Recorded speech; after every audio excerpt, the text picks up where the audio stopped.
We are very blessed to have this opportunity. When a master initiates us and he looks at our face and looks at our eyes, he is not looking at the body. He is peeping through the eyes, behind the eyes. He is looking at the soul, what the soul has gone through in the company of the mind and various incarnations. He looks at that and in one glance he can see your whole picture. When he sees the whole picture, he knows this is a good time to release him from such a bad, long prison. And he says, okay, your time has come. You are one of the marked sheep. This is my list.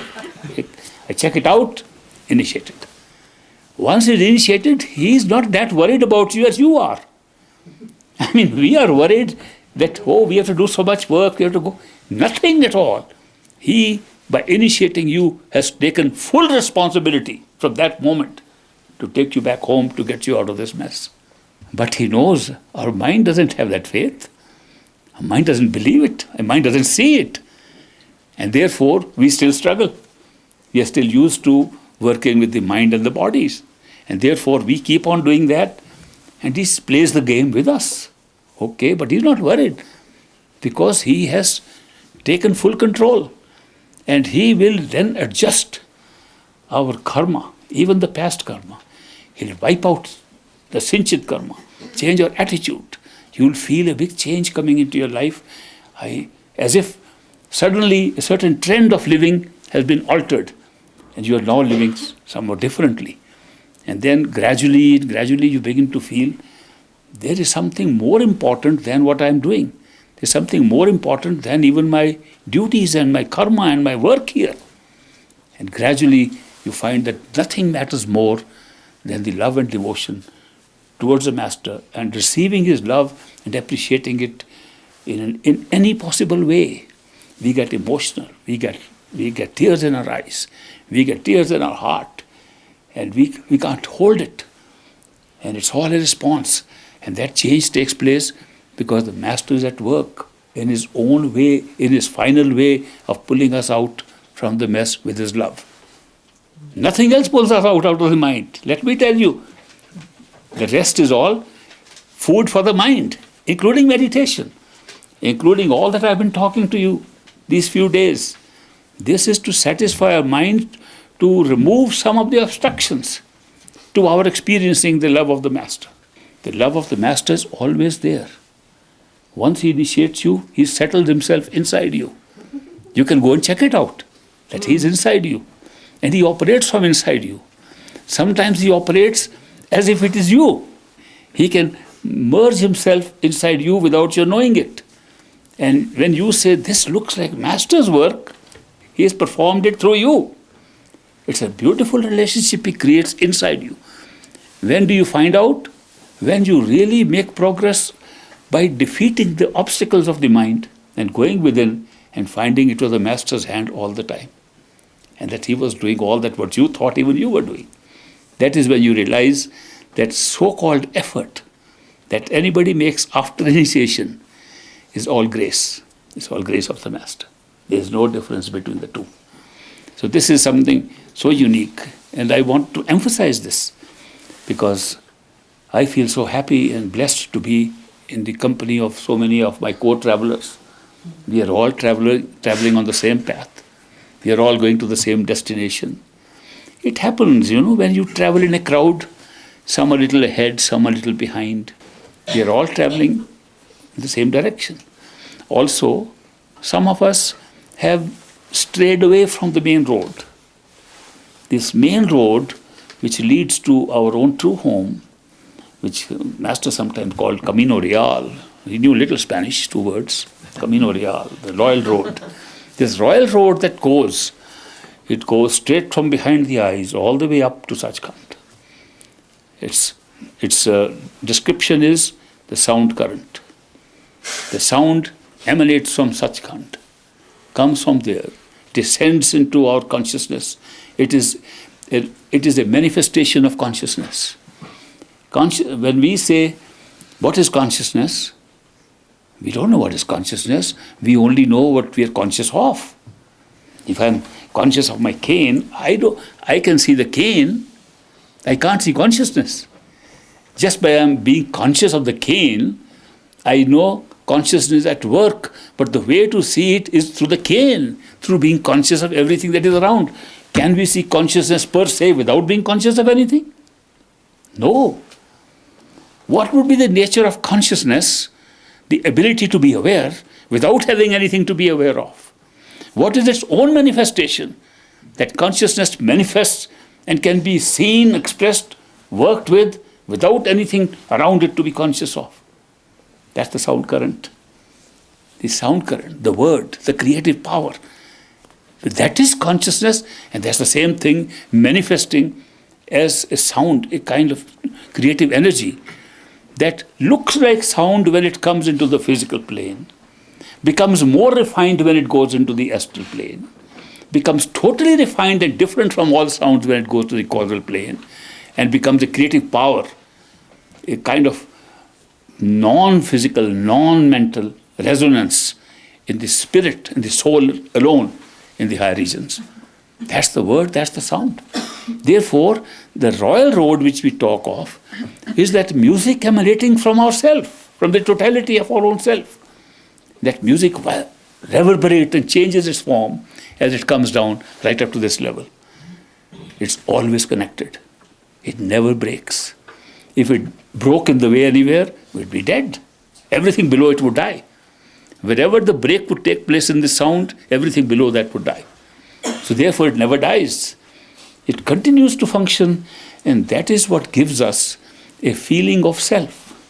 It is that sound inside which is giving us a feeling we have a self, that we are an experiencer, that we can use consciousness to be conscious of things, of experiences, of events. It is that power. Only in the very beginning we can call it a sound as we understand the word sound. After that it's a creative power. But the power that continues, what does it do? It makes each one of us who is experiencing consciousness, have the feeling of a self. That we have a self. The self is experiencing everything. The same self will continue no matter what your experience, no matter what your form. You go into a higher region, astral plane, it changes everything around you, but the self is the same. You go into a formless state, the causal and spiritual states, there's no form at all, but the self is still the same. You go to totality and merge with the total, the self is still the same. The self never changes. That is why they say the ultimate self, the basis of all creativity, is the only reality. Everything else changes. Everything else is created out of the self, but the self never changes. And if you take the definition of truth and reality to be that which never changes, self is the only reality. And that is why the whole purpose of our meditation, finding a master, or being found by a master, being able to do all these things to get out of this mess, are to discover the self. When we discover the self, we've discovered everything. When we discover the full self, we have discovered the Creator. They say God realization is just one short step from self-realization. Once you realize who you are, God is just your own totality.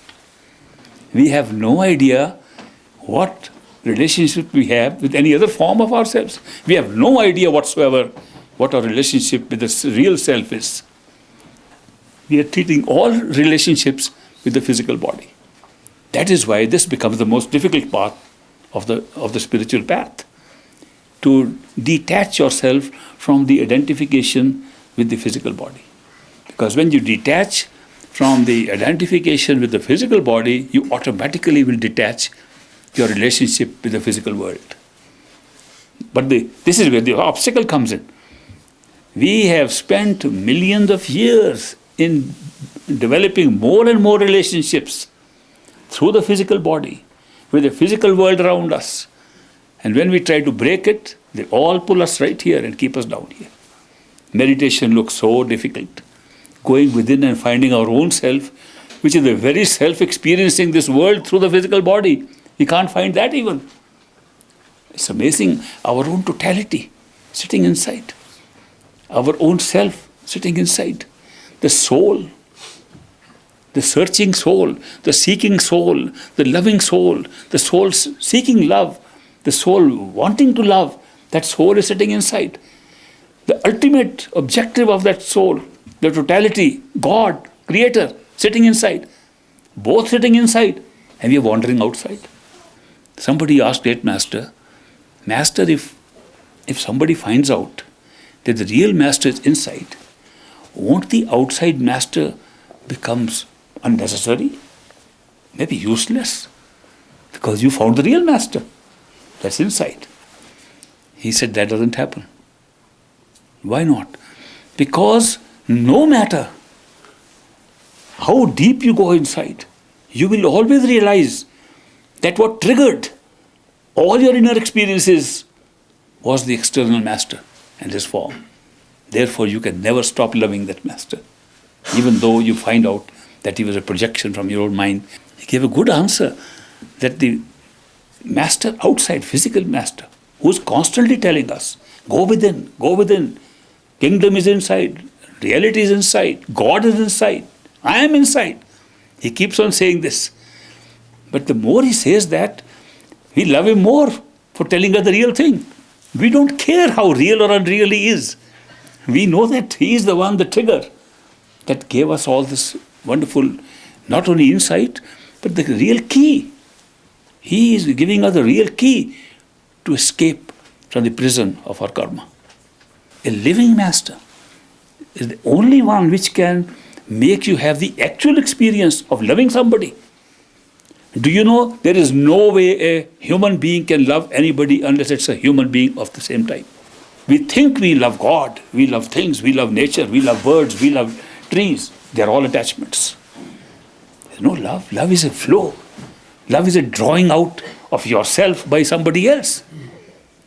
Like the Persian mystic says, Ishq awwal dar dile mashuk paida mishawan.